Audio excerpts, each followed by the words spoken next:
Hey everybody, it's me, John Ward, and I am back with another Dark Park Film Reviews. And today is an actual review. Yesterday I went to go see Saw X or Saw 10, and which was Friday, and I saw it at AMC theaters. Um, was not aware that there was going to be about 30 minutes worth of trailers in front of it. So that was interesting. Looks like there's some good movies coming out since most of them are horror. But very excited for Saw X. I've been waiting for this, since Spiral. And I guess probably all Saw fans or all horror fans have been waiting for this.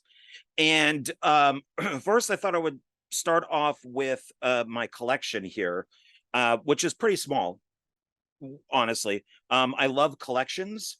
So I originally had the Saw movies on DVD until Saw 3D, the final chapter, came out.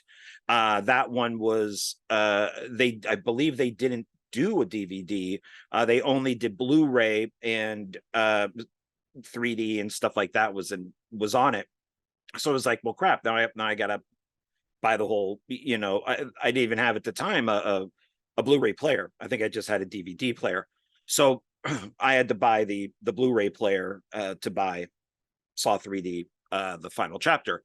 But then they came out with the collection when Jigsaw came out, and I just got rid of everything and just bought the collection. So that's what this is here. So this is the complete movie collection, includes all 7 films. So it's Saw, Saw 2, Saw 3, Saw 4, Saw 5, Saw 6, and Saw 7, which is the final chapter. All of these are unrated, which is nice. And they're all widescreen. And they're all... So they're done on 3 discs, which I'm not a huge fan of. So disc 1 has Saw 1 and 2. Disc 2 has Saw 3, 4, and 5. And then disc 3 has 6 and 7. I would have preferred for these to be on their own discs. But okay, whatever. It's still Blu-ray. And then it's got its digital thing, which, as I'm sure, is expired by now. I picked this up, like I said, when Jigsaw came out. And so that was purchased separately. So I got that there. And so the game continues. And there's its digital thing. And then we got the Blu-ray and the DVD inside. And then, of course, after that would be Spiral. And there's its digital thing. Then we got the Blu-ray and the DVD on that one. So, got to get this back in here without destroying it. There we go. So there's its back. And I don't think I showed the back of this. And then we got the back of the collection. So I don't think that there's really a bad Saw film in the entire franchise. Obviously, some are better than others. If I had to do a marathon with a friend, I would just go from part 1 all the way up to, Spiral. And then, of course, when part 10 comes out, Saw X comes out, I would go all the way up to Saw X. I like them all. Like I said, they vary as far as I like them. Probably my favorite one out of the series is 6. I like that it is very political and about our health system and how fucked up it is. And I really like that. I also am probably one of the few fans that really liked part 5. I enjoyed that it was more of kind of like a murder mystery. So I really liked 5. 4 I enjoyed. I'm a huge Hoffman fan. One thing that with Saw X that I really liked is in the executive producers, in that credit, for all those executive producers, Greg Hoffman is still listed. And the reason why I'm happy with that is Detective Hoffman is named after Greg Hoffman, who unfortunately died of cancer. I want to say in between Saw 2 and 3, he had passed away. And they created the character of Detective Hoffman in honor of him. He is the one that discovered the short film and brought it to Lionsgate. And by having his name still in the credits, his family gets a check. And I think that's very cool that even after all this time, you know, his family still makes money off the series. I think that's really cool. So I was very happy to see that. As we know, Tobin Bell is back for part 10. Shawnee Smith is back. This does take place between Saw 1 and 2, but you can, and when it comes out on Blu-ray, I thought of seeing if this works, is watch part 1, then watch Saw X, and then watch Saw 2, and see if they kind of fit together. As we know throughout the series, you know, Hoffman becomes involved. He's around, you know, the time of Amanda. And then there is I don't know his name, I'm blanking, is the guy from Jigsaw that was, I guess, John Kramer's first apprentice, who works with him on like the reverse bear trap that Amanda gets. So we find out that, you know, there was even somebody before Hoffman, before Amanda. But it would be interesting to kind of slip part 10 in between 1 and 2, because I think you could watch 1 and 2, you know, no problem. And then you could probably watch part 10 in the middle of those. And it's just like a little added bonus. It doesn't take away, it doesn't totally add a lot more with having part 10 in there. I do think it is one of the best ones in the series. I won't be doing like a ranking or review of all the movies. I'm going to try to make this spoiler free for part 10. My buddy Jonathan Moody and myself, probably after the Paranormal Activities that we're reviewing on Horror Film Lovers, I think we're going to be looking at all the Saw movies. And probably by the time that we get to, you know, to 9 Spiral, part 10 will be available at least for streaming, if it's not out on Blu-ray by then. So we're going to do a deep dive into every single one. And if you're interested in watching that, that's over on Indie Film Café, and it also has its own YouTube channel, Horror Film Lovers. And we start with Scream, the original Scream, and right now we're going through all of the Paranormal Activity films. So hopefully we'll do Saw next. So that's why I'm not going to kind of review and rank all of them. But I will say that the one that I did like the least is probably the final chapter, Saw 3D. I think they should have divided it into 2 films. When Saw, not 3D, but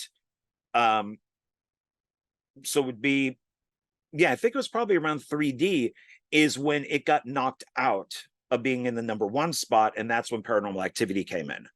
And it might have been part 6, but Paranormal Activity 1 became #1, and then Saw became #2. And I guess that's when Lionsgate says, okay, we got to wrap it up. And they did the gimmick of the 3D.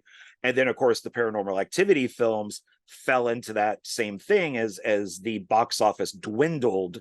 They did for Ghost Dimension 3D. And then years later, they did Next of Kin, which, because of COVID and stuff, went straight to streaming, unfortunately. So that didn't get a chance to go to the theaters. But I heard that they are making another Paranormal Activity film that comes a little closer to the original movies. So with that being said, I'm a huge Saw fan, and it's one of my favorite franchises. And like I said, I know a lot of people have a hard time with Spiral. I liked Spiral. My only issue with Spiral is I wish that they didn't. I think that they should have had a black director. Some people have called this the Black Saw, and which I don't agree with. But I think maybe bring in a different director for that, give it a different look, a different style, since this is more of a Spiral is more of a spinoff than it is like a sequel, is do something different with it.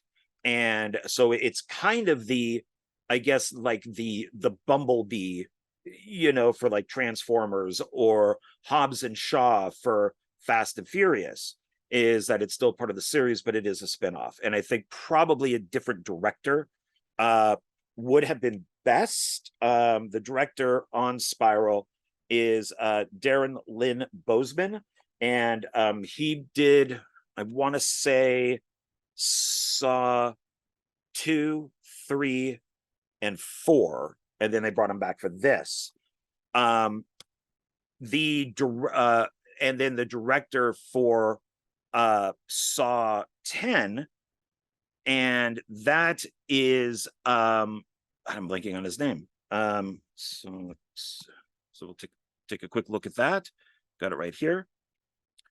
And I want to say his name correctly. So I think it's pronounced Kevin like Grew Turt. And he has edited every Saw movie. He's directed other films too. He's edited other films. He's very talented. And he did direct Saw 6, which, like I said, is my favorite one.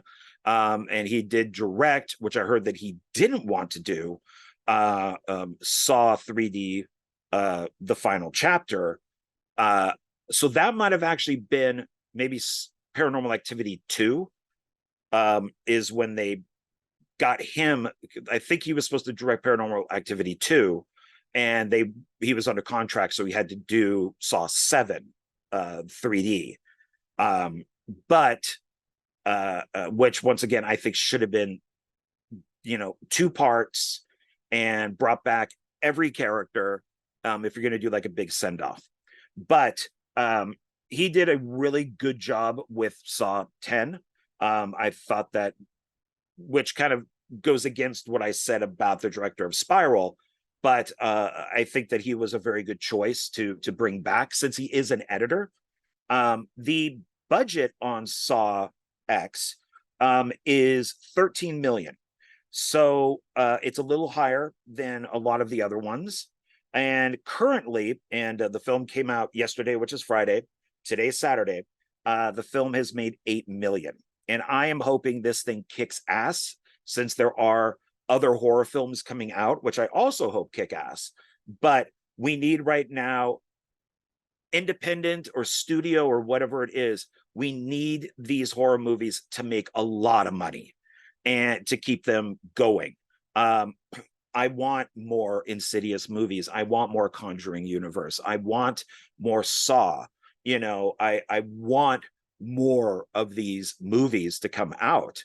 And this is the way to do it, is to, see it in the theater. And then, even that second life when it comes out, physical, which unfortunately these things are just so expensive these days.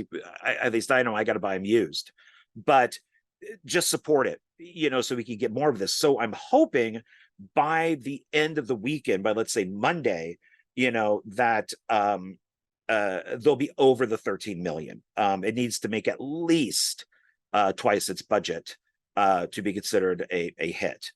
3 times its budget would be even better. But with that being said, I did really enjoy Saw X. I love that the first 40 minutes basically And the film is, I saw there was, yeah, it's almost 2 hours. It's 118 minutes. That, like, the first 40 minutes is pretty much just a drama with John Kramer. And they do put in a couple, like the eye trap that's on the poster is in that 40 minutes. But it really is, and they do a couple other things in there too, but it really is a drama of, John getting diagnosed, and he doesn't have much time left, and he goes to a like a group for people who have cancer, and he does meet up with somebody who tells him a little bit later, hey, I got this scar on my stomach. I went to this doctor, and it's in, the doctor's in Mexico, and it's not technically legal. Nothing has been approved, but I have been in remission for a while. And so John looks into this. He does his research. He looks into this. He contacts the people, and they have him go to Mexico to do this. He wires them like half the money, which is a lot. And he meets up with like a cabbie, and then and like I said, I'm going to try to make the spoiler free, so I'm going to skip over things. And then, he gets to the hospital. Now, if you've seen the trailer, this really isn't spoilers. So unfortunately, yeah, if you watch the trailer, and I tried to avoid other things after I saw the trailer, but the surgery and everything that they do, and I'm going to pause for a second if you don't want to hear this.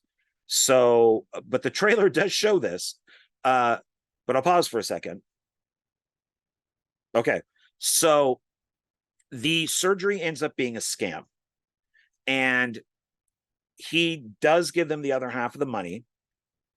And he then, of course, takes the people that are part of this scam, which are about, I want to say, like 6 people. And those are the ones that go into the traps.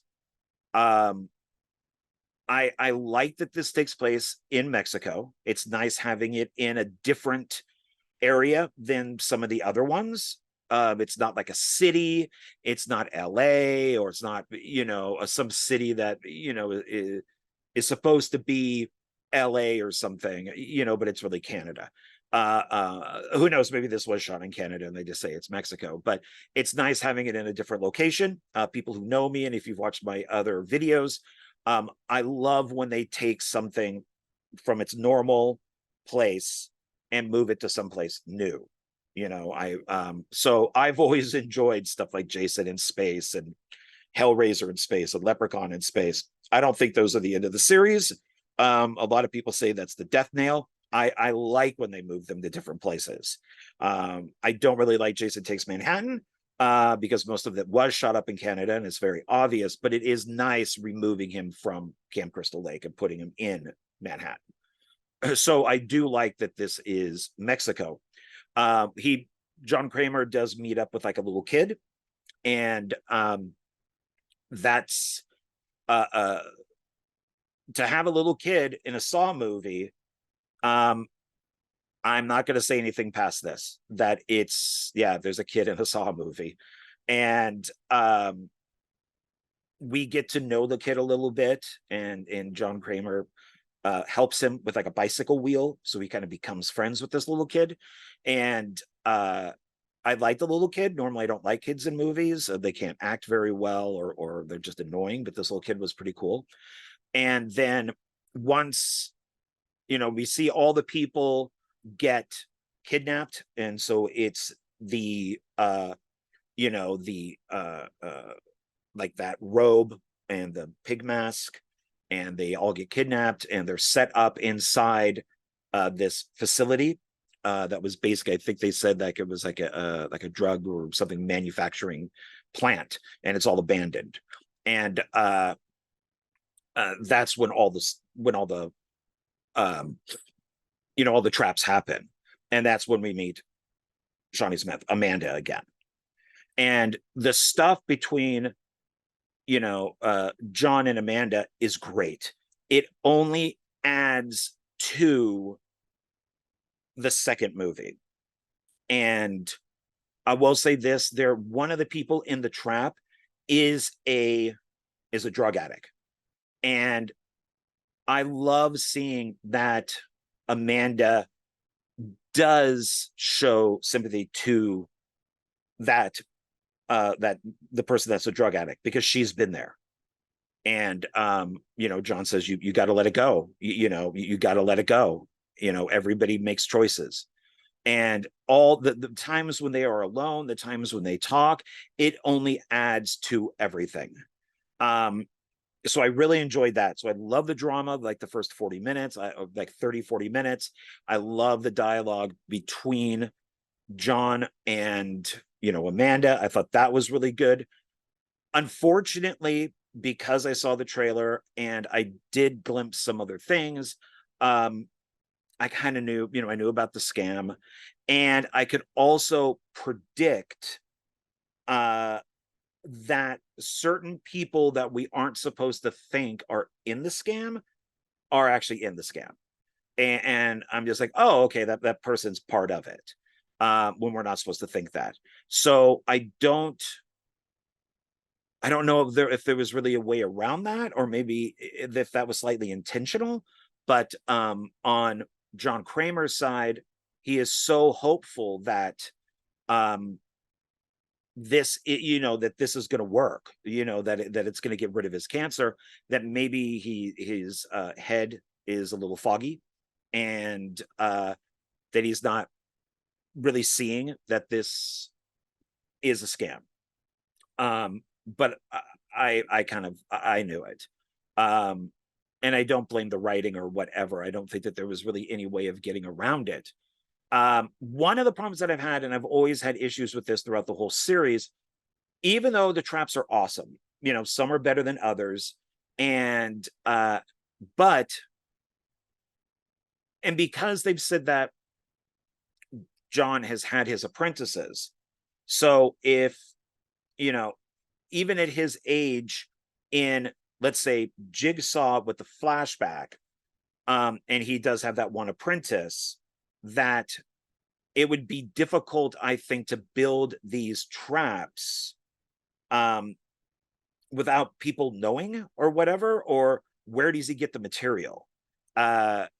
Once we find out that it's, Amanda and Hoffman, okay, that's two people helping him while he has cancer. And so I'm a little better with that, but it's, where are we getting, I guess at of course, even at one point with this being, God, I'm blanking on his name. Let me just quickly look here.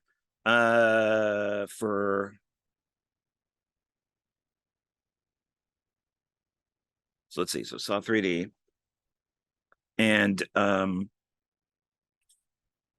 oh yeah, Carrie Elves, his character that's in this, the doctor. I mean, I guess even to a point that he was, an apprentice, or at least, Dr. Gordon, that, or at least, he's helping out.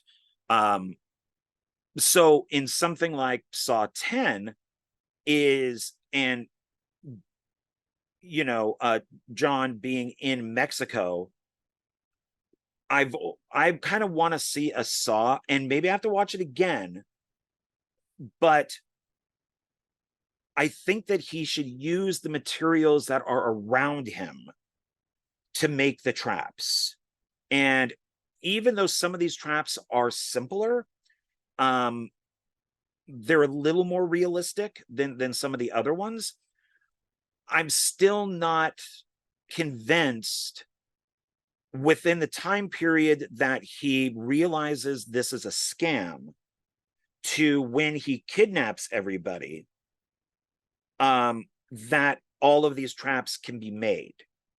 And maybe he did use some of the materials from the abandoned like lab, the like surgery room, to build the traps. But I've always had a little bit of an issue of where does he get all of these? And I know that he's like an engineer and an architect and all that, but it's I don't know. I've always had it's kind of like in the remake of I Spit on Your Grave, is the guys that attack her and rape her and leave her for dead. It's only a matter of, I think, like a couple days from when they leave her for dead and she comes back for revenge. And in the remake, she has the saw traps. And it's like, okay, how did she make all this stuff? How wasn't she, wouldn't she be spotted going to get the material to make these traps for them? The original film, this stuff was easy. She used an axe, she used a knife, that was simple. But I think once you start getting involved with making creative traps to kill the people that wronged you, that brings up a question for me. And so that would probably be my only real criticism of any of the Saw movies, is how are these things created in the amount of time between this happening and this happening? Where's the money coming from? And we're only seeing like Amanda helping him, like in this kind of like this factory. There's even up on the wall the countdown. So did John and Amanda put up the counter, or was the counter always there?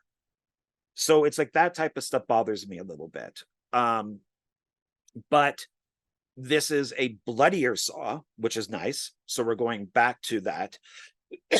Excuse me.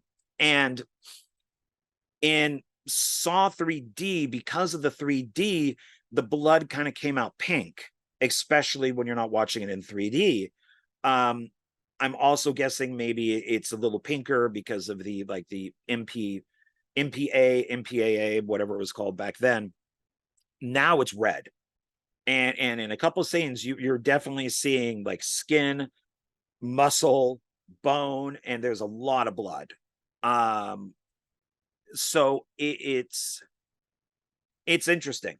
It's I really like it. Like I said, I don't want to give away too much because I think that you really need to see this, and down the road I'll be reviewing all of them with Jonathan. But it's definitely worth seeing. I think it is one of the best ones. I think it will definitely grow on me, over time. And I think it would be interesting, especially with that mid-credit sequence, if they continue to go the route of in-between movies. So if 10 takes place between 1 and 2, would 11 take place between, let's say, like 3 and 4, something like that, or maybe 2 and 3? Because if you got Tobin Bell and all the main people are still alive, and obviously they're willing to come back, you got to use these people as much as possible.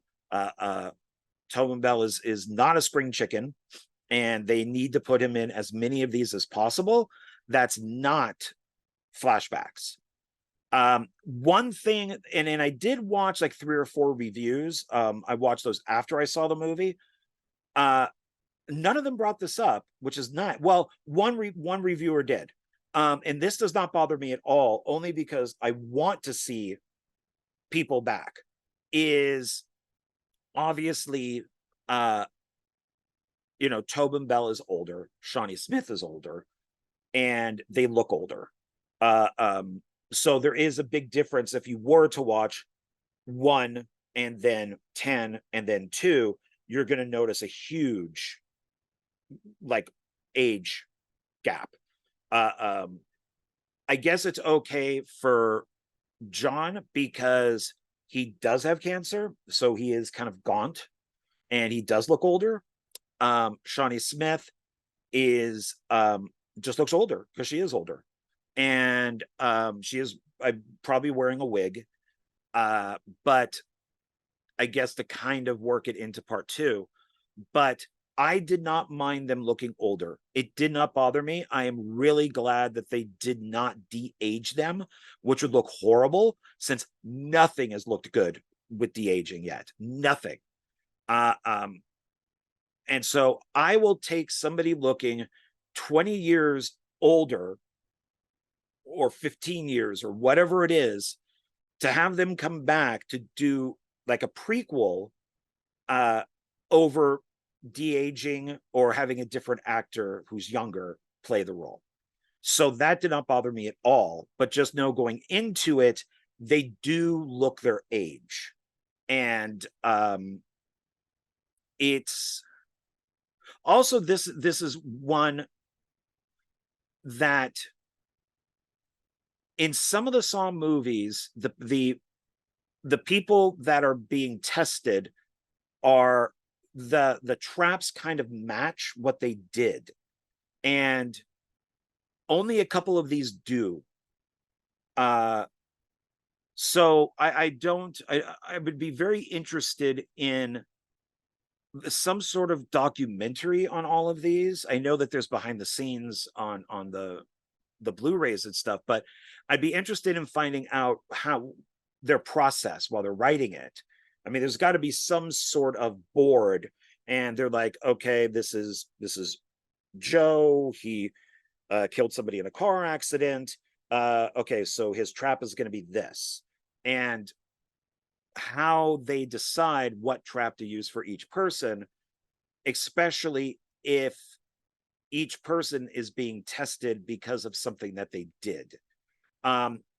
This one, I think, does match part 6 the closest as far as it being political. There are people out there, Bernie Madoff for one, who just endlessly scam people. You get that through emails, you get that through phone, through text messaging these days, and they're just scam artists that primarily attack old people, and they suck all their money out, and these people have nothing. And of course, it's, you know, nobody will do anything about it. It's just the way it is. So these people that are in the traps definitely deserve it. And I won't say who it is, but there is a villain that, and this might be the first time in the entire series that there is an actual villain that goes up against John and Amanda, and that person does a good job. So, but once again, I just think that, and maybe people will agree or disagree, the amount of traps and how everything is set up, and especially with John having cancer, and which is something that you if you're a fan of the series, you would know going into it, that he dies of cancer in, what is it, part 3? I think he actually dies part 3 or 4. And so you know that he's not going to get cured, which is why I don't think it's a spoiler to let people know, or even put it in the trailer, that this is a scam. But of course he doesn't know.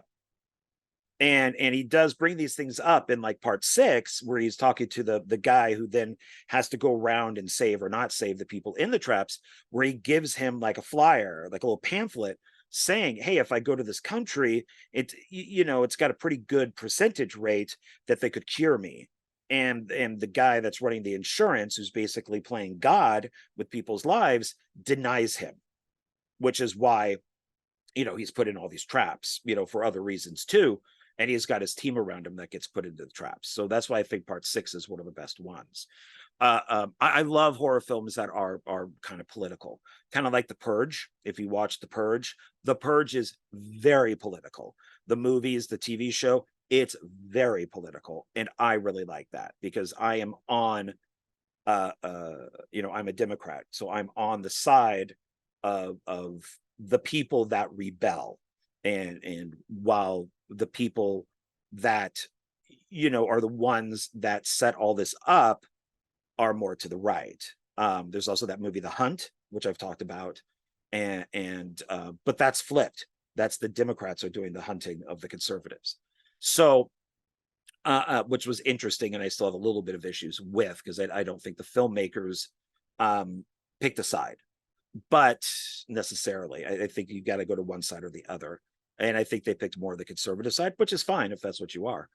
But yeah, I highly recommend Saw X. Go see it in the theater, please. You know, and buy it on physical. I've had to wait, unfortunately, to buy some stuff used. I just got from I want to say eBay.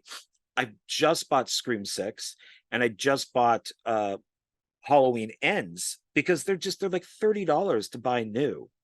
So, which almost kind of leads me to believe that maybe these companies are purposely price hiking all these physical copies, like, you know, Blu-rays, to stop it. You know, that they're just so expensive, nobody will buy them. But for certain films, I probably will buy because I really liked them the day they come out. And this is one of them. Saw 10 is definitely a film that I'll probably buy the day that it comes out. So I don't think I gave away anything. I don't think. Yeah, I think that's probably it. Like I said, I do like it's in Mexico, because this is another reason that I like why it's there, is because even though this isn't mentioned in like 2, 3, 4, you know, what, even in the flashbacks or whatever, you could probably assume that the Mexican government just kind of swept it away, you know, like it never happened. And it is never, you know, obviously John and Amanda never mention it in 2, 3, 4, you know, type of thing. But that's okay. Even though it does have a good ending and a good pre-credit scene, or I'm sorry, like a middle credit scene that actually I don't even think it's the middle. They just kind of do like some credits, and then it goes to the scene, and then it starts with all like the regular credits. So if you need to hang out, just hang out for, you know, like a couple minutes, and that mid-credit scene will pop up. But it'd be interesting, yeah, to watch 1, then 10, and then 2, 3, because this is never brought up again. In a lot of cases, I'd have a problem with that, but I don't know. I think for some reason this works. So check it out. Let me know what you think down in the comments. And I hope the film makes a lot of money. I want more Saw movies. I want more. And I do, like I said, I am one of the few people who did like Spiral. I like Jigsaw too. So I appreciate them trying to do something, you know, a little different. And now we seem to kind of go back on track, like the older Saw movies. So if they can continue doing that, that's fine. So all right, everybody, thank you. Go see Saw 10. Go see it. Go see it in the theater, please. And I will talk with you later. I'll talk to you on another video. Okay, thanks. Bye.